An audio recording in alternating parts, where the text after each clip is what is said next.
Good morning, everyone, and welcome to the first episode of This Is In of 2023. My name is Emily Gorman, and I'm joined by Addison Pollock. Good morning.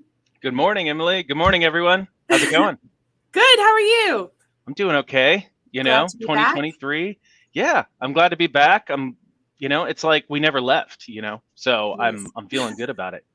Well, we have some really exciting news to share about today's episode. We are kicking off the Community Challenge Grant for 2023 and have some exciting information to share with everybody about that. Facts, information, things to know. What am I missing?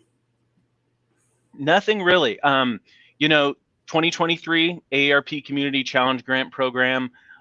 This is my favorite time of the year, one of my favorite times of the year. This is one of my favorite things we do at AARP is this Community Challenge Grant. So we're just here to share a little bit more about the program. If this is your first time hearing about the Community Challenge Grant Program, love to give you a rundown of what it is, what it means for you, how it's relevant to you and your community. For folks who have heard about it before, maybe this is a little bit of a refresher, but this is the 7th year of this program. So this grant program, I've actually grown up with this program at AARP. I think I told Emily yesterday, I started the year that this program started. So it's in its 7th year.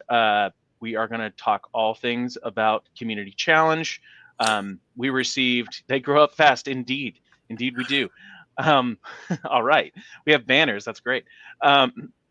We received over 80 applications last year in Indiana. So maybe we can beat that. And I think that was our record. So maybe we can beat that this year. So I hope so.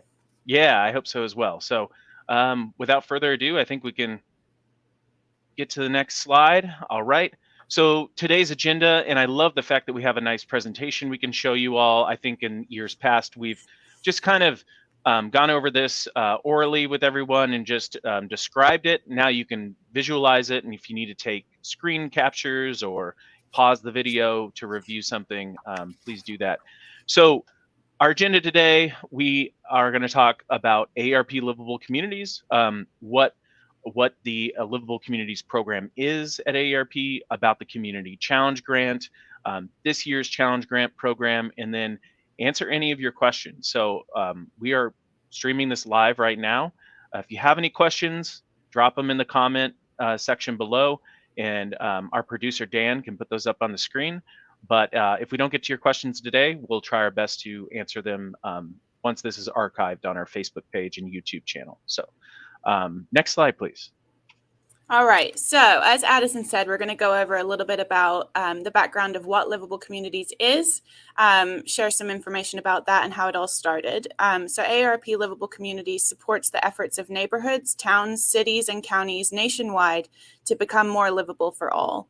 And we believe that communities should provide safe, walkable streets, affordable and accessible housing and transportation options, access to needed services, and opportunities for residents, especially those age 50 and older, to participate in civic and community life. I think the quote on the slide there is really important. By 2034, there will be more people over 65 than under 18 for the first time ever, which is a pretty profound statistic, I think. Indeed. So AARP has offices in every state, the District of Columbia, Puerto Rico, and the U.S. Virgin Islands, and is working with local leaders in the more than 700 communities that are part of the AARP network of age-friendly states and communities.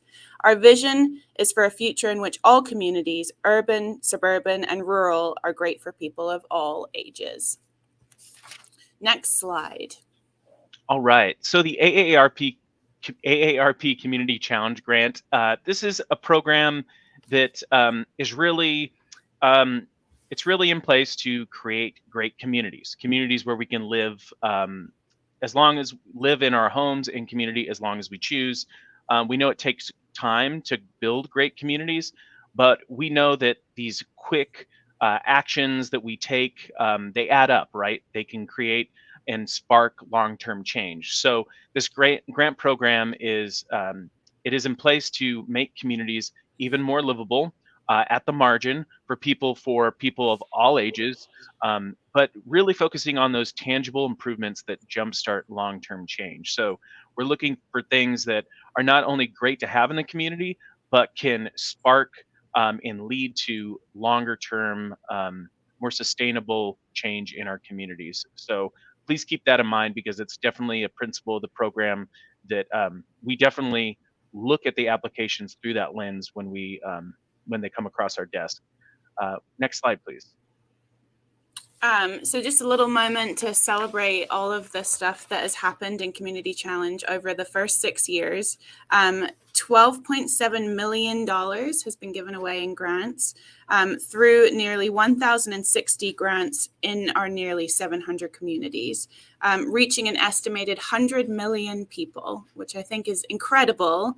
And I can't wait to read the grants that come in this year and help, even more people than that. It's really exciting.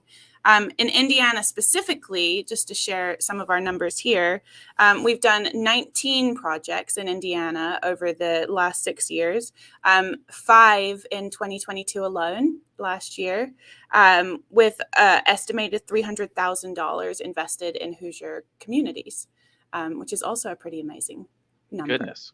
Wow. Next slide. Yeah. So as Emily mentioned, we care about communities of all shapes and sizes. So we want to make sure that our grants are going to communities of all types. So these are national figures here. These are based on past grant distributions. It's not a formula that we, distribute the grants through. This is just basically how it's shaken out thus far. So nationally, 40% of the grants have gone to urban communities. 40% have gone to rural communities, which is great. And then we have a nice split there. And then about 20% have gone to suburban. In Indiana, we ran some numbers yesterday. We're a little higher than average in giving grants to urban areas, more urban areas. Some of these are relative terms, right, in Indiana. Rural communities, about 32%, in suburban, a little less. So we're going to try to distribute them a little bit more according to these averages this year. And we're just looking forward to what comes across our desk this year. We'll touch a little bit more on some of the rural projects we've seen in future slides. So next slide, please. All right, so the dollar amounts. Since 2017, our average grant amount is around $11,900, and 83% of grants have been under $20,000. While AARP reserves the right to award compelling projects of any dollar amount, the largest grant that was ever given away was $50,000. And you can see across the chart there the percentages of grants that have been awarded over the years. And it looks like the sweet spot is right in the middle there of the $11,000 mark, which I think is amazing. It is. Next slide. I was just going to say that's probably the most important slide. One of the most important slides. It's a question that we get asked all the time, is like, how much should I be applying for? So Emily kind of touched on that sweet spot. A little less than 20,000, 11, what was 11.9 was the is the average. So commit that to memory. About the Community Challenge Grant, we have made plenty of tangible improvements in communities across the United States. In the first 5 years of the program, 800 grantees installed over 25,000 tangible, permanent, or temporary improvements to their communities. And they've also delivered around 3,500 resources, activities, or programs, which are also important. Notice that we put a lot of emphasis on the permanent or temporary projects in communities. That's really what we want to see, something that has some shelf life to it, something that you can touch and feel in community, and many people can take advantage of the aesthetics or the service or whatever the project provides. I need to look at my notes here because there's a lot of numbers here. So I'm just going to run through some things. Over 53,000 resources have been distributed. Over nearly 13,000 volunteers have been engaged across the country. Almost 1,000 benches placed. 856 garden beds built, 574 properties improved with home maintenance, 157 crosswalks improved, 27 bike mobility lanes created. I mean, the list goes on, and you can see there on the map, we have 138 murals painted, we have garden beds built, benches installed.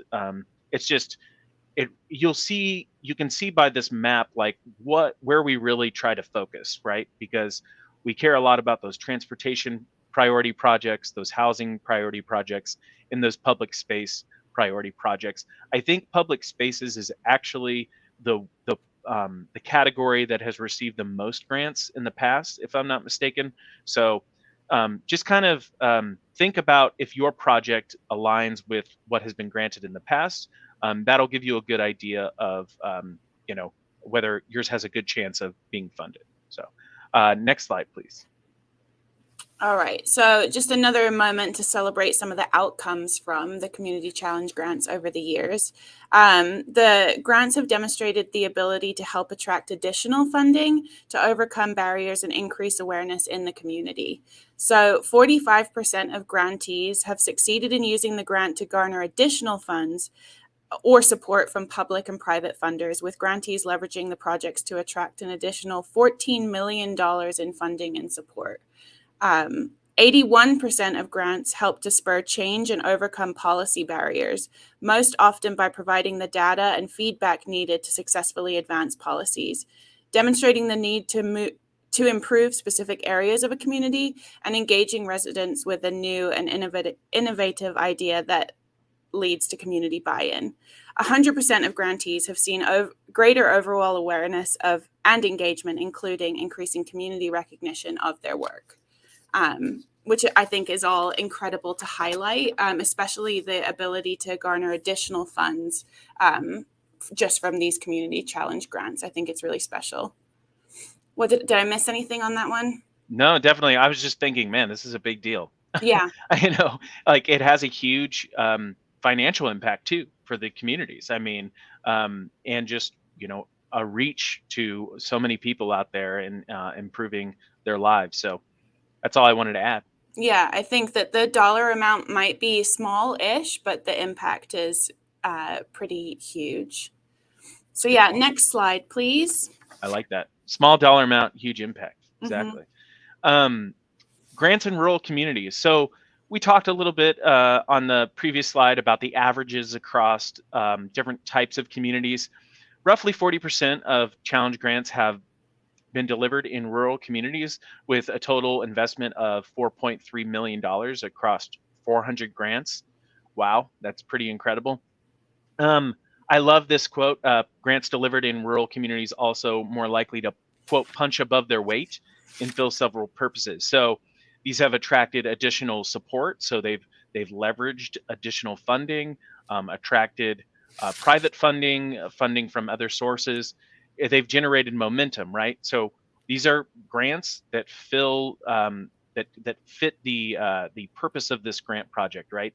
They spark additional change. They generate momentum, and then filling small scale capital needs. So these are projects in rural communities that have tended to be more permanent in nature and improve gathering spaces and things like that.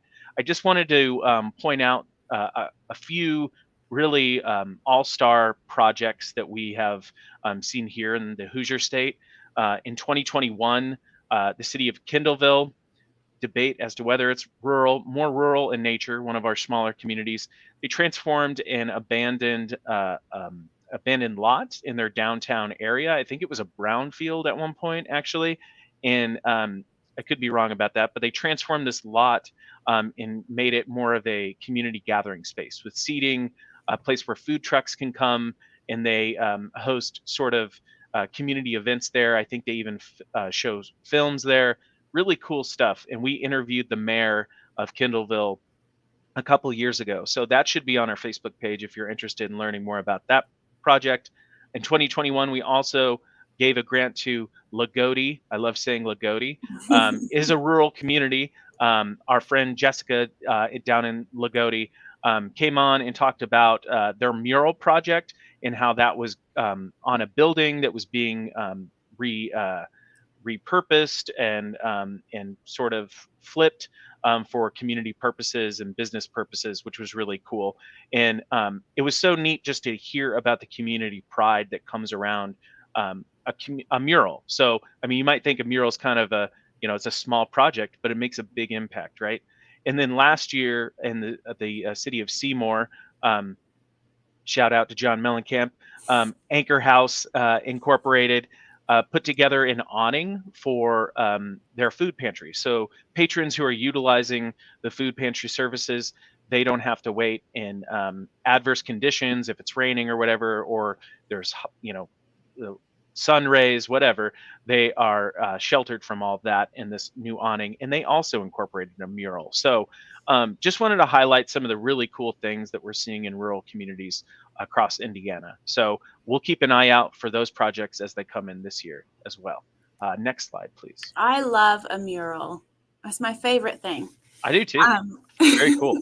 They really do just make everything brighter and happier. Yes. So we mentioned a little bit earlier about these community challenge grants being implemented in our age-friendly communities. And so since the grant program's inception in 2017, 382 grants have been delivered in 186 different member cities or counties of the AARP network of age-friendly states and communities, which is amazing. Grants delivered to locations that are age-friendly. Members also demonstrated that they are more likely to advance policy change, overcome policy barriers, and spur replication. And so, Addison, were you telling me yesterday that in Indiana, it was Fort Wayne, our age-friendly community, that received a grant? Yes, Fort Wayne, the only current age-friendly community in the state of Indiana who has received a grant. They've actually received several grants prior to becoming part of the age-friendly network, and then one since coming online. Wonderful. Yeah, I think that's everything for this slide. We can click to the next one. Perfect. One of the things that we look at when judging the applications that come through is how projects engage the 50 plus community, right? Whether it benefits the 50 plus community, whether it engages volunteers that represent the 50 plus community. We're also committed to diversity and equity and inclusion. So projects that incorporate this lens, right? So projects that focus on multicultural audiences, that benefit multicultural audiences, or engage volunteers that reflect a multicultural audience. So DEI is very important to what we do. Between 2021 and 2022, over $1 million in grant funding was awarded to projects that directly focused on improving these communities. So definitely something that you want to consider, seeing if your project reflects this criteria. Next slide, please. All right, so arguably the most important slide of all. I hope everybody has the ability to take a screenshot or a picture, because these are all of the important dates to remember. And not stated on here is that today is the first day that applications can be submitted for the community challenge grants. And so there are 8 weeks where we can take applications, ending on March 15th by 5 p.m. Eastern time. So 8 weeks to get your application submitted to us, and we'll show you how to do that in a couple slides here. In May, all of the applicants will be notified of their status via email. And then by June 14th, MOU forms will be completed and returned by grantees. June 28th, public announcement of selected grantees and projects can begin on June 28th. And then November 30th is the deadline that all projects must be completed by. And December 31, deadline for the action reports after the grant or the project has been completed. So 5 months total to get the project itself completed. What am I missing here? Can I just say one thing? Yeah. I said this yesterday. This is putting the challenge in community challenge grant, right? This 8 weeks for applications, 8 weeks for paperwork, and then 5 months to get the project done. These are quick actions, right? I wish we could give more time, but the the announcement has moved further and further up in the year over the years. I think we used to start in late spring, maybe early summer. I think the feedback we received from grantees was we just need a little bit more time. But this is truly a challenge, right? It's a challenge to improve your community, but it's also a challenge to meet the deadline and the timing that's been put in place. So, just wanted to say that I Yeah. think it's really important to emphasize. No, it is. I feel like 5 months sounds like a long time, but it really is not a long time. It goes by really quickly. Sure does. So take a picture of this screen, and then I think we're ready to go on to the next one. Something really cool about the 2023 Community Challenge Grant is we're switching it up a little bit. So we have 3 categories, 2 of which are new this year. These are 3 different grant opportunities, which we will talk about here on the next slide. All right. So this first one, it isn't new in and of itself, but there are a couple new components to it. So flagship grants continue the successful Community Challenge Grant program that was first launched in 2017. These are the grants that offer a broad opportunity for communities to apply for funding and to be creative across all of these categories listed here. The 2 new categories are the Digital Connections one and the Community Resilience one. And Addison, did you have an example of a Digital Connections one, just so people know kind of what that category covers? Sure. Yeah, one project that we really loved that I think it was 2020. Did the years start to blur after you've been doing this for 6 years, 6 going on 7? It was Sustainable Muncie Corporation, which we have an interview with them in our archive somewhere on our Facebook page. But essentially, the project was putting together some broadband access in the city of Muncie. Sustainable Muncie Corporation owns this giant community space called Mad Jacks in downtown Muncie. And what the grant went towards is providing broadband services to that community space where folks can come and use the internet free of charge. But it also extended the internet and access to high-speed internet to the public space that surrounded the building. I think there was actually like a seating area outside, creating a space for some nearby neighborhoods for folks to come by and get online access. So that's one digital connections example, but I know there are so many more. So I'm sure if you go on the AARP Livable/Community Challenge Grant, you'll see other projects that have met this category. Yeah, thank you. And these grants are the ones that have ranged from several $100s to thousands of dollars. And so this is the range we were talking about earlier under this category. We can go to the next slide. All right. So one of the new categories or new grant opportunities is the capacity building microgrants. This combines $2,500 in grants with additional resources. So you might be asking, what are these additional resources? That's more like technical assistance. So webinars with national experts, cohort learning opportunities, up to 2 hours of one-on-one coaching with one of these leading national organizations, and then access to our AARP livable publications and some guidance on how to use those publications. So micro grant applications will be accepted for 2 categories. And I'm really excited because this does some filtering for us with the grant applications that come through. We receive a lot for community gardens and a lot for walkability. So if you have a smaller scale project that meets this $2,500 grant ceiling, this could be for you. So Community Gardens comes with support from 880 cities and uses the AARP publication called Creating Community Gardens for All Ages, which is a great resource, as well as walkability with support from America Walks, our friends at America Walks, and using the Walk Audit Toolkit, which was published just a couple years ago. So check that out. Even if you don't have something in mind, maybe these 2 categories, maybe you want to do something small scale, this might inspire you to submit an application. So we encourage you to do so. Next slide, please. All right, so the next new category is the demonstration grants. And so these are bigger grant opportunities that will support demonstration efforts that encourage replication of promising local efforts, and will accept applications for projects under two categories. One of them is transportation systems change, which is sponsored by Toyota. And those grants are about advancing solutions that build capacity towards transportation systems change. And they range from around $30,000 to $50,000 each for those grants. If you have a bigger idea of a project that kind of falls in that range, that's probably the category for you. And then the other category is the ADU design competitions. That those are a slightly smaller amount. They're between $10,000 and $15,000 each. And the goal is to increase community understanding of the benefits of ADUs and encourage implementation of ADU policies in local governments and things like that.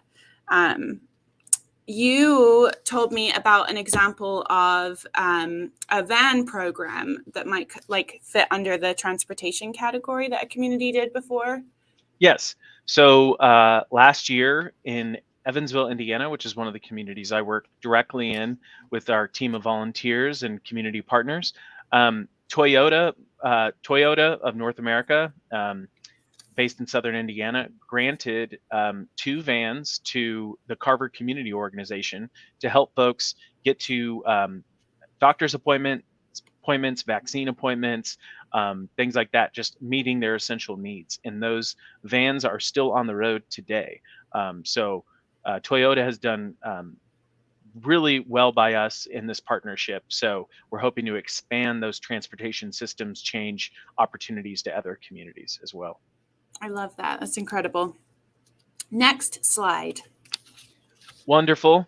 Who/what is eligible for a community challenge grant? Eligibility hasn't really changed. Organizations that can receive grants: 501c3 organizations, 501c4s, 501c6 nonprofits. Nonprofits are I believe nonprofits receive the bulk of these grants.